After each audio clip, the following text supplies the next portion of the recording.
Connecte ta foi Kids, l'endroit où tu connectes ta foi à Jésus. Samson était maintenant un jeune homme, grand, musclé, avec des magnifiques cheveux noirs qui tombaient en cascade sur ses épaules. Tout le monde dans la région connaissait le fils de Manoah, ce jeune un peu mystérieux qui ne buvait jamais de vin et ne coupait jamais ses cheveux. Mais personne ne connaissait vraiment le secret de sa force extraordinaire. Un jour, Samson décida d'aller à Timna, une ville philistine, pour voir ce qui s'est passé. Il marchait seul sur un chemin rocailleux qui serpentait à travers les collines. Le soleil était chaud, les cigales chantaient, tout semblait paisible. Puis soudain, un rougissement terrible déchira le silence. Samson n'eut même pas le temps de réagir qu'un lion énorme bondit des buissons sur le côté du chemin. Ses griffes étaient sorties, sa gueule grande ouverte montrait des crocs terrifiants. Ses yeux jaunes brillaient de faim.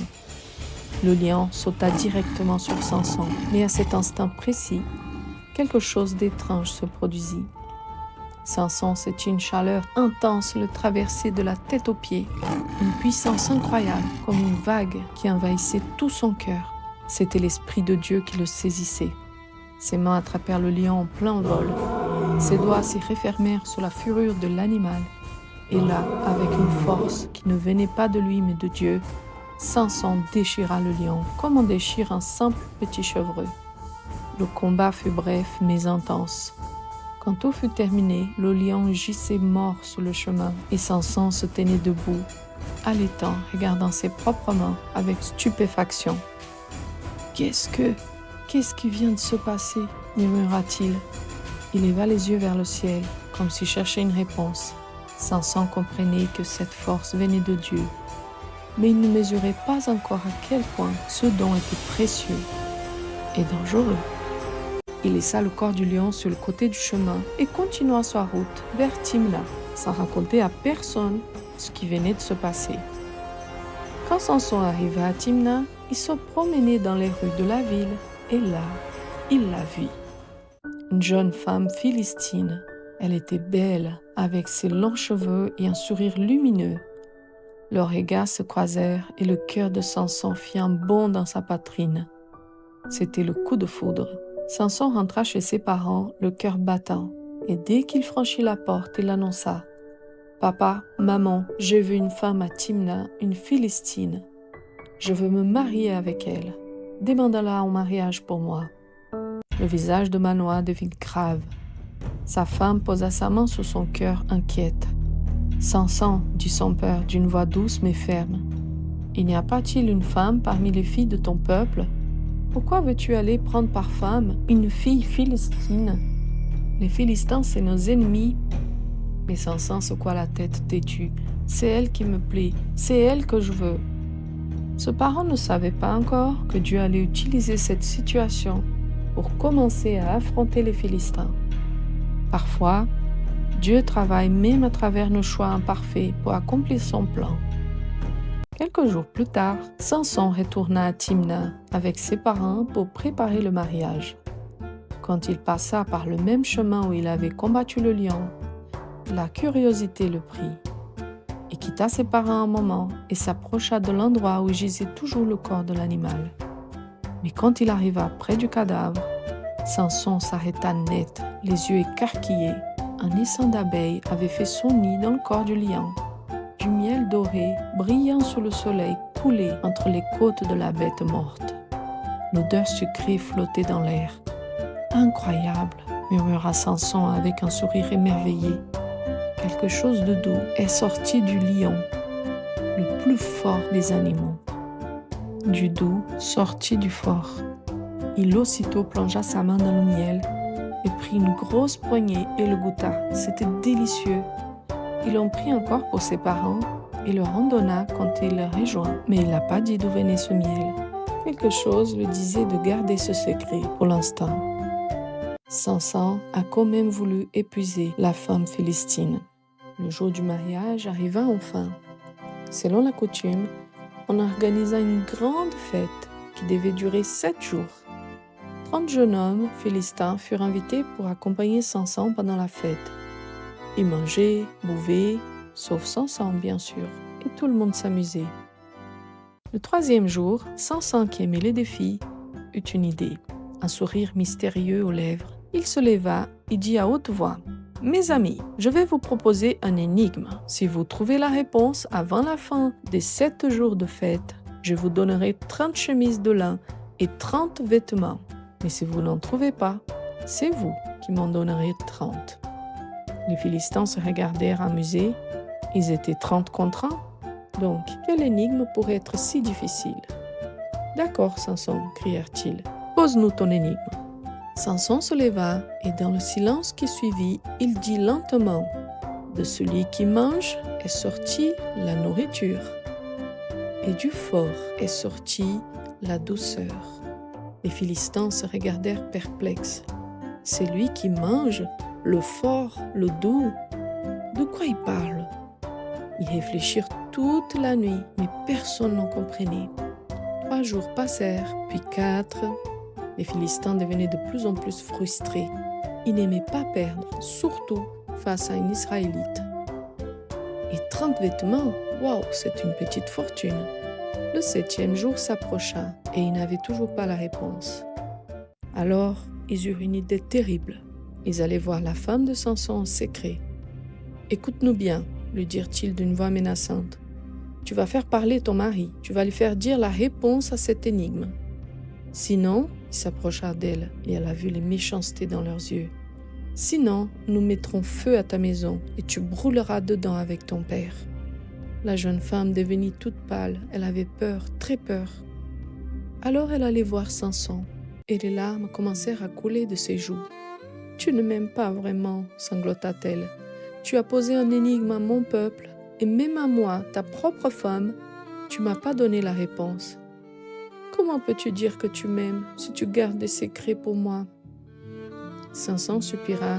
« Écoute, je ne l'ai même pas dit à mon père et à ma mère. Pourquoi je devrais te le dire? » Mais elle ne s'arrêta pas. Elle pleura toute la journée, puis toute la nuit, puis le jour suivant, elle pleura encore et encore. À chaque fois que Samson la voyait, elle avait les yeux rouges et le visage trempé de larmes. « S'il te plaît, Samson, dis-le-moi. Tu ne m'aimes pas. Tu ne m'aimes pas. » Finalement, au 7e jour, épuisé par ses pleurs constants, Samson céda. « D'accord, d'accord, dit-il. Arrête de pleurer, je vais te le dire. » Il se pencha vers elle et murmura. « L'énigme parle d'un lion que j'ai tué sur le chemin de Timna. Plus tard, j'ai trouvé du miel dans son corps. Voilà, de celui qui mange, donc le lion, est sorti de la nourriture, le miel. Et du fort, le lion, est sorti la douceur, le miel. » Sa femme sécha immédiatement ses larmes et elle courut répéter la réponse aux 30 Philistins. Le 7e jour, juste avant le coucher du soleil, les 30 hommes virent voir Samson avec des soupirs moqueurs sur leur visage. « Samson, nous avons trouvé. Qu'est-ce qui est plus doux que le miel? Et qu'est-ce qui est plus fort que le lion? » Samson les regarda. Son visage devint sombre. Ses mâchoires se serrent. Il comprit immédiatement ce qui s'était passé. « Si vous n'aviez pas labouré avec ma génisse, dit-il d'une voix froide, vous n'aurez jamais trouvé mon énigme. » Il venait de comprendre que sa propre femme l'avait trahi. À cet instant, l'Esprit de l'Éternel le saisit à nouveau. Une colère brûlait en lui. Il partit immédiatement vers Askelon, une autre ville philistine. Là, dans sa fureur, il frappa 30 Philistins. Il prit leurs vêtements et leur donna aux hommes qui avaient résolu l'énigme par tricherie. Puis le cœur brisé et furieux, il retourna chez ses parents, laissant sa femme derrière lui. Tu sais, Samson était fort, très fort. Il pouvait déchirer un lion, soulever des portes de ville, vaincre 1000 hommes. Mais d'où venait cette force? Ce n'était pas vraiment ses muscles, ce n'était pas vraiment ses cheveux non plus, même s'il était signe de sa consécration. La vraie source de force, c'était l'Esprit de Dieu. La Bible dit clairement, l'Esprit de l'Éternel le saisit. Quand l'Esprit de Dieu était avec lui, Samson était invincible. Et c'est la même chose pour nous. Peut-être que tu n'as pas de super force physique, mais Dieu veut te donner d'autres forces. la force d'être gentil quand les autres sont méchants, la force de dire la vérité quand c'est difficile, la force de pardonner quand quelqu'un t'a blessé, la force de résister à la tentation, la force de défendre quelqu'un qui est rejeté. Et toutes ces forces ne viennent pas de toi, elles viennent de Dieu, car il est écrit, ce n'est ni par la puissance, ni par la force, mais c'est par mon esprit, dit l'Éternel. Sans Dieu, nous sommes faibles, mais avec Dieu, nous pouvons faire des choses incroyables. Dans quelle situation as-tu besoin de la force de Dieu aujourd'hui? Mais bon, revenons à notre histoire, car elle ne s'arrête pas là. Quelques semaines passèrent, et la colère de Samson s'apaisa un peu. Il pensa à sa femme, et il s'est dit qu'il avait peut-être été trop dur. Après tout, elle était jeune, et les Philistins l'avaient menacée. Alors il décida de retourner la voir.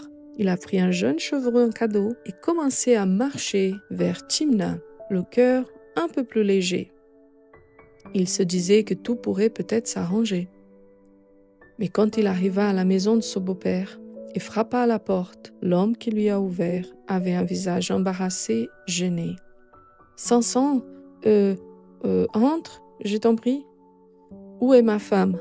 demanda Samson avec un sourire. « Je lui ai apporté un cadeau. » Le beau-père baissa les yeux, il ne pouvait pas regarder Samson en face. « Samson, j'ai pensé que tu la détestais vraiment, que tu ne reviendrais plus jamais. Alors je l'ai donnée en mariage à un de tes compagnons de noces. » Le silence qui suivit fut terrible. Le sourire disparut du visage de Samson. Ses mains serrèrent le jeune chevreau si fort que l'animal gémit. Ses tresses bougèrent légèrement dans le vent, comme s'il sentait la tempête qui montait dans le cœur de leur maître. « Mais écoute, continua le beau-père nerveusement, sa petite sœur est encore plus belle. Tu peux la prendre à sa place. » Samson ne répondit même pas. Il tourna lentement la tête et regarda l'homme dans les yeux. Et ce que le beau-père vit dans les yeux de Samson le fit reculer d'un pas. Samson parla enfin et sa voix était basse, dangereuse. « Cette fois, je ne serai pas coupable de ce que je vais faire aux Philistins. » Il tourna les talons et partit. Dans le ciel, les nuages sombres commençaient à s'amasser. Un vent violent se leva. On aurait dit que la nature elle-même sentait que quelque chose de terrible allait se passer. Mais qu'est-ce qu'il allait faire, Samson? Et jusqu'à où irait sa vengeance?